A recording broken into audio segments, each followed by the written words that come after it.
kisah kasih dan iman wanita Siro-Fenisia yang mengalami berkat Tuhan. Matius pasal 15 ayat yang ke-21 sampai yang ke-28.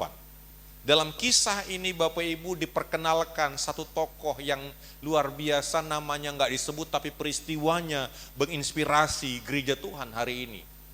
Bahkan kita nggak tahu bagaimana riwayat hidupnya, kita nggak tahu bagaimana kondisinya, tetapi Matius dan Markus menuliskan kisah ini karena mereka yakin dan dengan pengilhaman Roh Kudus kisah ini relevan dan bisa jadikan prinsip untuk iman di masa kini. Dan saya mau katakan dua hal kita belajar hari ini tentang wanita ini dan tentang apa yang Tuhan kerjakan bagi wanita ini. Dan tentang wanita ini dua hal. Yang pertama tentang kasihnya, yang kedua tentang imannya. Bapak Ibu, saya nggak tahu dan Alkitab tidak menjelaskan suaminya. Apakah dia masih punya suami atau ditinggalkan suaminya atau suaminya meninggal, enggak dibahas di Alkitab. Hanya dibahas ibu ini punya masalah dan masalah adalah anaknya. Anak perempuannya kerasukan setan. Bayangkan Bapak Ibu, anak gadis kerasukan setan. Itu satu penyakit yang itu menjadi aib bagi keluarga. Akan mengganggu tumbuh kembang seorang gadis kalau dia kerasukan setan. Kehidupannya tidak berjalan dengan baik. Secara mental terganggu. Secara psikis dia tertolak di masyarakat. Siapa yang mau bergaul dengan dia? Tiba-tiba nanti dia kesurupan, tiba-tiba dia kerasukan, siapa yang mau bergaul? Ini masalah. Dan itu akan berdampak kepada masa depannya. Tetapi ayat ini menjelaskan, kalau kita baca dari apa yang dilakukan oleh ibu ini, dia datang, kalau kita baca di Markus, Yesus sebenarnya datang ke daerah Tirus dan Sidon ini untuk istirahat. Karena udah begitu banyak pelayanan, dia pengen istirahat dan dia katakan jangan sampai ada yang tahu kita datang ke sini. Ternyata ibu ini cari tahu karena pergumulan dia akan anaknya membuat dia cari tahu berita tentang Yesus. Hari ini kita bicara tentang bagaimana kasih seorang ibu untuk anaknya. Seorang ibu yang begitu mengasihi anaknya sampai dia rela melakukan apapun demi anaknya. Dan kasih itu menggerakkan Tuhan mengerjakan sesuatu bagi keluarga ini. Bapak Ibu Saudara kasih, ini poin pertama saya katakan kepada kita bahwa ibu ini punya kasih yang begitu besar. Kasih seorang ibu kepada anaknya. Pak, kalau anak muda tahu ibumu, orang tuamu, terkadang mereka harus menahan banyak hal, terkadang mereka harus menunda untuk memiliki sesuatu demi anak-anaknya. Bahkan mereka rela menderita, mereka banting tulang, nan tulang pun dibanting Bapak Ibu ya, supaya anaknya bisa berhasil. Orang Batak lagunya dikatakan anak kokido, hamoraun diau. Bapak Ibu, poin ini penting bagi kita. Ternyata ketika dalam hidup kita ada kasih untuk keluarga kita, kasih untuk orang-orang yang membutuhkan pertolongan, kasih itu menggerakkan Tuhan melakukan sesuatu. Bagaimana kasih kita hari-hari ini kepada keluarga kita? Diwujud nyatakan yang pertama kita doakan. Kalau mungkin ada di anggota keluarga kita yang belum kenal Tuhan, wujud kasih kita kepada mereka dengan mendoakan mereka. Doakanlah anak-anak yang belum bertobat. Itu adalah masalah. Jangan hanya berpikir Bapak Ibu masalah mereka nggak sekolah, masalah mereka nggak kenal Yesus, itu juga masalah besar. Karena terkadang ada orang menangis ketika anaknya tidak sekolah, tapi nggak menangis ketika anaknya nggak ke gereja. Padahal masalah keselamatan itu masalah besar. Ibu ini sadar anak ini punya masalah besar dan dia butuh Tuhan Yesus untuk menyelesaikan masalah itu karena dia mengasihi anak itu. Tanda kasih kita kepada keluarga kita adalah dengan terus mendoakan mereka.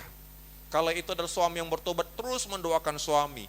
Kalau itu adalah istri yang belum bertobat, terus mendoakan istri. Itu tanda kasih kita mengasihi. Kalau anak-anak yang hari-hari ini mungkin bermasalah, kita doakan. Yang kedua, kita peduli dengan kerohanian anak-anak kita.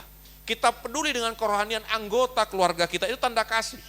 Makanya bapak-bapak, ibu-ibu ditanya juga anak-anaknya gimana? Masih tak berdoa? Masih baca Alkitab, bagaimana imanmu? Ya, kalau yang merantau ditelepon jangan tanya sudah makan kona, tapi tanya juga, kamu ke gereja enggak? Kamu sudah baca Alkitab? Itu kita peduli dengan kerohanian mereka. Demikian juga Ibu-ibu yang mungkin suaminya belum bertobat, diperhatikan. Yang pasangannya belum bertobat, diperhatikan. Bahkan anak-anak juga mungkin orang tuanya belum bertobat. Itu adalah bukti kasih. Wanita ini mengasihi anaknya. Dan kasihnya kepada anak itu ternyata berdampak kepada Tuhan mengerjakan sesuatu bagi dia. Apalagi bukti kasih kita berkorban. Ibu ini berkorban malu. Karena apa? Mengganggu Yesus dia. Mengganggu istirahatnya Yesus. Tapi rasa malu itu dia singkirkan demi anaknya. Berapa banyak orang kita, orang Kristen, orang Batak khususnya, membuang malunya demi anak-anaknya. Keluarga-keluarga kita, orang Batak khususnya yang melihara pinahan. Ya, tahu ya? Mereka kadang pergi ke tong sampah, mengambil sampah itu loh, tanpa rasa malu. Demi apa? Demi anak-anak bisa sekolah. Demi apa? Demi anak-anak bisa kuliah. Demi apa? Demi memelihara keluarganya. Makanya anak-anak Tuhan, anak-anak muda, lihat pengorbanan orang tuamu. Pernah nggak kita merasakan bagaimana mereka ternyata berkorban? Bukti kasih orang tua adalah dengan berkorban, mengusahakan yang terbaik, rela melakukan apa saja untuk anaknya. Bahkan ada orang tua terkadang harus berhutang, terkadang ada orang tua harus bekerja, sip-sipan demi anak-anaknya. Itu adalah bukti kasih. Wanita ini menyatakan kasihnya dengan memperjuangkan anaknya. Bukan pergumulan pribadi dia, tapi pergumulan anaknya adalah pergumulan dia. Berarti dia punya empati, punya kasih yang begitu mendalam. Dia nggak hanya mementingkan urusannya, dia tidak hanya membawa pergumulan, tapi pergumulan anaknya. Demikian juga kita Bapak Ibu. Kalau kita belajar dari firman Tuhan ini, wanita ini menjadi cerminan bagi kita, wanita ini menjadi teladan bagi kita.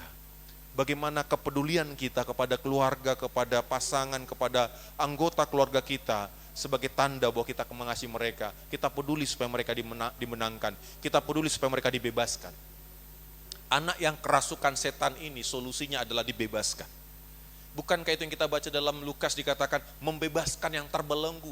Dia terbelenggu oleh kungkungan roh jahat yang membuat masa depannya mendesu, masa depan suram, yang membuat dia gak bisa maksimal, yang membuat dia menderita Bapak Ibu. Ibunya begitu care, begitu peduli. Sampai akhirnya kalau kita baca di sini, ayat yang ke-22, kasihanlah aku ya Tuhan anak Daud karena anakku perempuan kerasukan setan dan sangat menderita. Saya boleh pastikan ketika dia mengatakan sangat menderita itu Bapak Ibu dia menangis. Karena dia ngerti penderitaan anaknya. Dia ngerti bagaimana anaknya bergumul dengan penyakit itu. Dengan kesurupan itu begitu menderitanya hidupnya.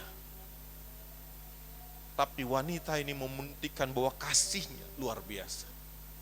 Biar kita tetap juga tunjukkan kasih kita kepada keluarga kita.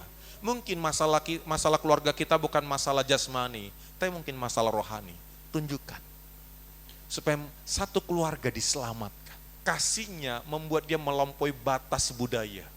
Sejatinya dia tidak bisa datang ke tempat di mana Yesus hadir. Karena apa? Itu khusus eksklusif untuk orang Yahudi, untuk umat Tuhan. Karena orang Yahudi menganggap di luar atau orang Kanaan itu adalah dalam tanda kutip kafir. Nggak boleh berdampingan, nggak boleh mampir. Karena mereka dianggap orang berdosa, nggak boleh datang ke tempat orang Yahudi. Bahkan kalau kita baca nanti, bahkan mereka itu dianggap, maaf, anjing. Kalau kita baca. Tetapi kasih dari wanita ini membuat dia menghilangkan rasa malu untuk datang menghampiri Yesus walaupun ada tekanan-tekanan di sana, walaupun ada intimidasi di sana. Tapi kasihnya membuat dia rela berkorban, kasihnya mengupayakan yang terbaik. Oleh karena itu poin pertama ini penting bagi kita kalau kita ingin mengalami kuasa rahmat Tuhan. Mari kasih kita kepada keluarga kita supaya mereka dibenangkan buat kerajaan surga. Terus kita kerjakan, doakan, usahakan bagaimana supaya mereka boleh mengenal Tuhan. Jangan kita hanya berpikir, Marsa kalau mereka mungkin hari-hari ini ekonominya sulit. Tapi mari kita juga marsa ketika rohaninya sulit hari-hari ini. Biar ini menjadi satu perbuatan kasih kita kepada anggota keluarga kita. Yang kedua, kita bicara tentang iman yang besar dan iman yang benar.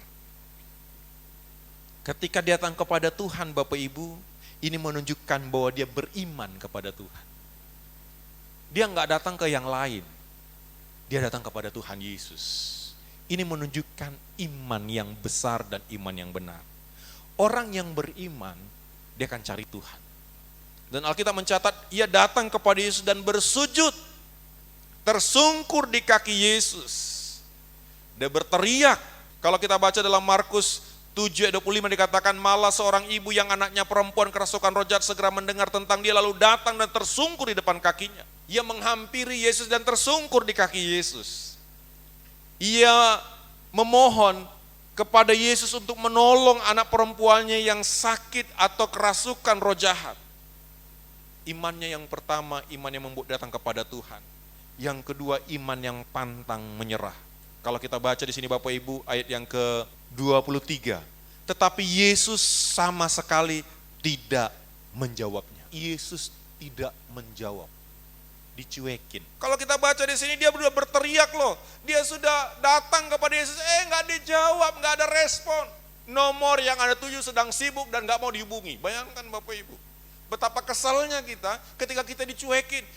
Wanita ini dicuekin. Bahasa kasarnya ditolak dia. Tapi iman yang benar, iman yang bisa menerobos hal seperti itu, pantang menyerah. Lalu murid-muridnya datang dan meminta kepadanya, suruhlah ia pergi, ia mengikuti kita dan berteriak-teriak. Bayangkan Bapak Ibu, bukan hanya Yesus yang tidak menjawab, tetapi murid-muridnya pun kesal, suruhlah dia pergi. Bayangkan Bapak Ibu, kata berteriak itu Bapak Ibu, itu pakai kata kraugazo, yang artinya ia berteriak berulang-ulang sampai teriakannya itu membuat orang jengkel. Artinya gini Bapak Ibu, ketika dia berteriak-teriak itu mengganggu semua orang. Kita kesal kalau ada tiba-tiba orang datang dan dia berteriak-teriak. Itu membuat kita semakin jengkel. Bayangkan ketika Yesus tidak menjawab, dia gak berhenti. Dia gak mandele, dia gak tersinggung. Yesus gak menjawab, murid-muridnya risih dan berkata, suruh dia pergi, suruh dia pergi. Kalau mungkin ada gereja seperti itu sekarang Bapak Ibu, viral gereja itu. Di-upload ke media sosial, berita viral. Ada gereja yang menolak mendoakan orang yang datang. Bayangkan Bapak Ibu, jadi viral lah itu. Tetapi wanita ini pantang menyerah. Ia terus berteriak, ia tidak putus asa. Ia tidak menyerah karena kurang diresponi. Seringkali juga kita mengalami hal yang sama. Ketika kita berteriak datang kepada Tuhan, seolah-olah tidak ada jawaban. Tuhan hening, Tuhan diam, Tuhan tidak berbicara, Tuhan tidak berespon, tidak ada tanda-tanda bahwa Tuhan menyatakan kasih-Nya. Tapi wanita ini enggak patah semangat. Mungkin anak-anak muda juga, engkau sudah bergumul, engkau sudah berdoa, dan engkau enggak menemukan ada tanda-tanda yang jelas membuat engkau dilema, lanjut apa enggak, bagaimana nih. Tapi wanita ini terus dia datang kepada Yesus. Respon Yesus tidak mengecilkan semangatnya, tapi semakin menantang dia untuk terus berteriak kepada Tuhan. Bapak Ibu ayat 24, tidak selesai pergumulannya. Jawab Yesus, aku diutus hanya kepada domba-domba yang hilang dari umat Israel. Yesus ngomong gini, ibu gak pantas di sini. Kami sedang fokus melayani ini loh. Ibu gak masuk kategori. Nggak usah di sini. Bayangkan Bapak Ibu nggak selesai, sudah nggak dijawab, ada diskriminasi di sini Bapak Ibu. Ada pembedaan. Dibedakan, ibu nggak pantas. Kalau kita baca di sini, aku diutus hanya kepada domba-domba yang hilang. Artinya yang jadi prioritasku adalah melayani orang Yahudi. Ibu nggak masuk kategori. Bayangkan ketika kita nggak dianggap Bapak Ibu. Kita jadikan second class. Kita hadir tapi dianggap tidak ada.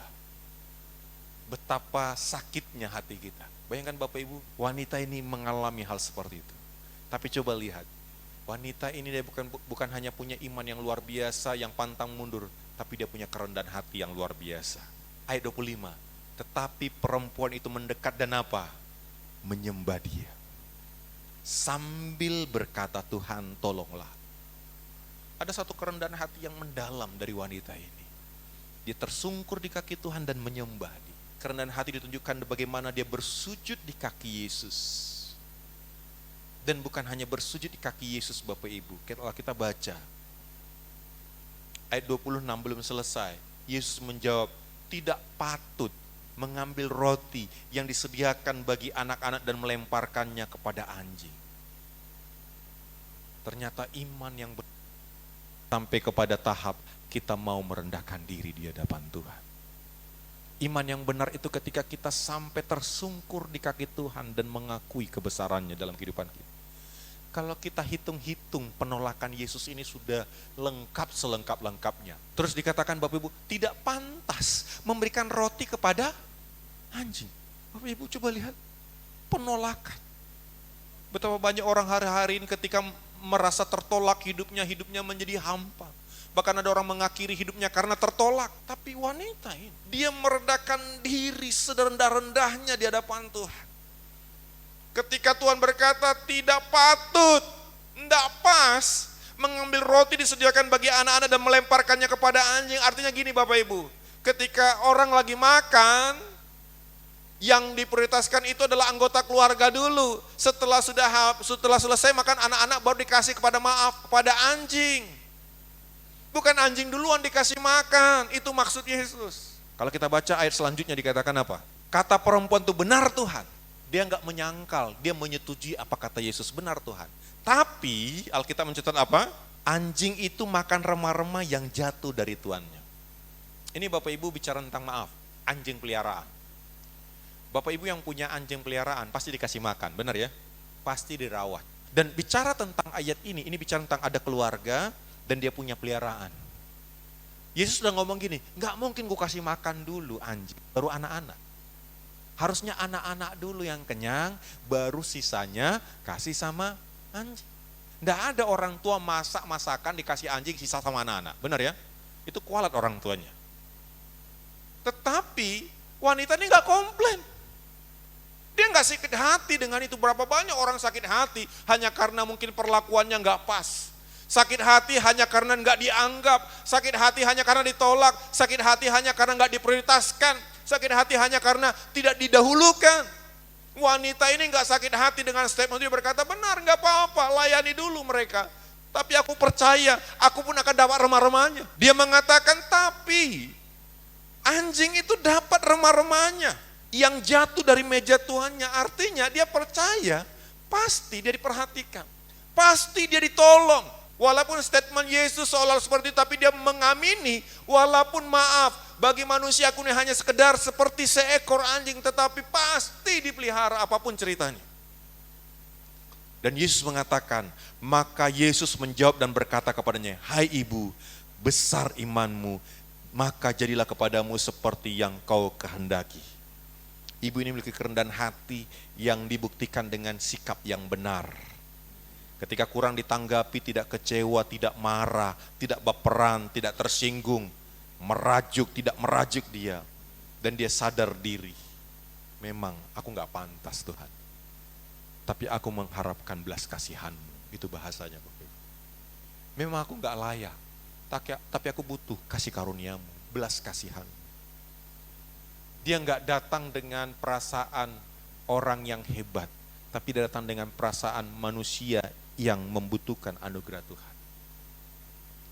Dan ketika wanita ini punya kasih yang besar, iman yang besar dan benar, ayat 28 terjadi bagi ibu ini. Maka Yesus menjawab dan berkata, hai ibu, besar iman. Luar biasa Bapak Ibu. Biarlah iman kita menjadi iman yang pantang menyerah. Dan iman dalamnya ada kerendahan hati. Kalau hari-hari kita merasa Yesus belum menjawab. Kalau hari-hari ini kita merasa bukan bagian prioritas. Si Anu sudah Tuhan, kok aku belum? Si Anu sudah. Kadang kita berpikir, kok aku jadi second class ya? Kok aku sepertinya enggak diprioritaskan? Enak Bapak Ibu memang diprioritaskan ya, enak ya Bapak Ibu ya. Kalau Bapak Ibu datang ke suatu tempat, tiba-tiba orang sudah antri panjang, Bapak Ibu tinggal langsung nyelonong. Wanita ini enggak dapat prioritas sama sekali. Kata Yesus mengatakan, anak-anak makan dulu. Bayangkan kalau bahasa kasarnya gini Bapak Ibu, kalau anak-anak belum kenyang berarti nggak makan lah, kan gitu. Tapi walaupun dia tidak dijadikan prioritas, dia tidak patah semangat, dia pantang mundur. Kadang dalam perjalanan hidup kita juga seperti Bapak Ibu, kita melihat, dua orang sudah dijawab, si Anu sudah dijawab, si Anu, kita hitung-hitung semuanya, banyak kali kok aku enggak. Ayo, bukan berarti di mata Tuhan kita enggak masuk hitungan. Tapi iman kita sedang diuji. Tangguh, pantang menyerah, Tapi biarlah malam hari ini kita boleh menikmati kebenaran firman Tuhan ini.